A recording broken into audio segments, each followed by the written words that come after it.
Okay class, now next topic is inertia. What is inertia? तो पहले हम by definition जाते हैं. Property of a body or an object which opposes the change in its state, shape, position और direction. हमारे पास किसी भी body की एक प्रॉपर्टी होती है जो प्रॉपर्टी इंटरनली अपोज करती है उसकी स्टेट में चेंज होने पर, उसके शेप में चेंज होने पर या उसकी पोजीशन और डायरेक्शन में चेंज होने पर. ऐसी प्रॉपर्टी को हम इनर्शिया कहते हैं. अगर हम इसको मैं आपको इसको समझाना चाहूँ तो एग्जांपल देकर मैं आपको बता सकता हूँ. जैसे फॉर एग्जांपल जब आप बस में बैठे होते हैं तो जैसे आप कार में बैठे हुए हैं, सडनली कार स्टार्ट होती है, वो चलना स्टार्ट करती है, हमारी बॉडी को जर्क लगता है और हम पीछे की तरफ जाते हैं. ऐसा क्यों होता है? ऐसा इसलिए होता है क्योंकि हमारी बॉडी का जो इनर्शिया था वो रेस्ट पर था और वो ये चाहता है कि हमारी बॉडी रेस्ट पर ही रहे, जिसकी वजह से हमें जर्क लगता है. इसी तरीके से जब कोई भी कार मूव कर रही है, आप उसमें बैठे हुए हैं, आप भी मूव कर रहे हैं, आप कार के साथ साथ मूव करते हैं, सडनली ब्रेक अप्लाई होता है. जब ब्रेक अप्लाई होता है तो कार रुक जाती है, लेकिन हमारी बॉडी लगातार मोशन में होती है और इनर्शिया की वजह से वो मोशन में ही रहना चाहती है. तो ब्रेक अप्लाई करने की वजह से कार तो स्टॉप हो जाती है, लेकिन हमारी बॉडी इनर्शिया में रहती है और इसकी वजह से वो लगातार मूव करती है और जैसे ही ब्रेक लगते हैं हमें जर्क लगता है और जर्क लगने की वजह से हम आगे की तरफ गिर जाते हैं.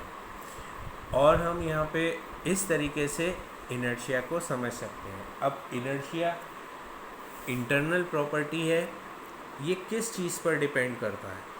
तो इसको समझने के लिए मैं कुछ एग्जांपल दूंगा. जैसे फॉर एग्जांपल हमारे पास एक रबर बॉल है और हमारे पास एक स्टोन है, दोनों का शेप सेम है. अगर मैं रबर बॉल को हिट करता हूँ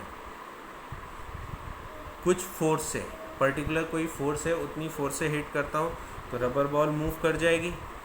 और सेम फोर्स से अगर मैं उस स्टोन को हिट करूँ तो क्या वो स्टोन मूव करेगा?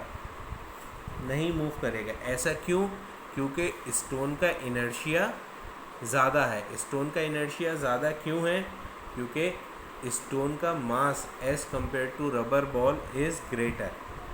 इसीलिए हमारे पास स्टोन मूव नहीं करेगा और ऐसा भी हो सकता है उसकी वजह से हमारे चोट लग जाए, जबकि जो रबर बॉल है वो उस पर्टिकुलर फोर्स की वजह से ईज़िली मूव कर जाएगी और वो आगे की तरफ बढ़ जाएगी. तो हमारे पास जो फैक्टर जिस पे इनर्शिया डिपेंड करता है वो ऑब्जेक्ट का मास होता है.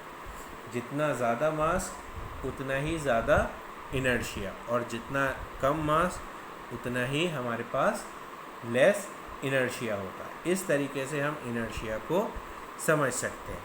तो inertia as mass increases inertia increases and as mass decreases inertia decreases. हम इसको कह सकते हैं inertia is directly proportional to the mass of the object. एक और एग्जांपल से हम इसको समझ सकते हैं वो कि अगर हमारे पास एक टॉय कार है तो हम उस टॉय कार को ईज़िली मूव करा सकते हैं अपने हाथों से, बहुत थोड़ी फोर्स लगाकर, बहुत कम फोर्स लगाकर. क्यों? क्योंकि टॉय कार का मास कम होता है, जिसकी वजह से उसका इनर्शिया भी कम होगा. एज़ कम्पेयर टू अगर हमारे पास एक बड़ी कार है, अगर हम उस बड़ी कार पे सेम अमाउंट ऑफ फोर्स लगाएं जो हमने एक टॉय कार पर लगाई थी, तो हमारी बड़ी कार मूव नहीं करेगी. क्यों? क्योंकि उसका इनर्शिया ज़्यादा है. इनर्शिया क्यों ज़्यादा है? क्योंकि उसका मास ज़्यादा है. इस वजह से उसका इनर्शिया भी ग्रेटर है.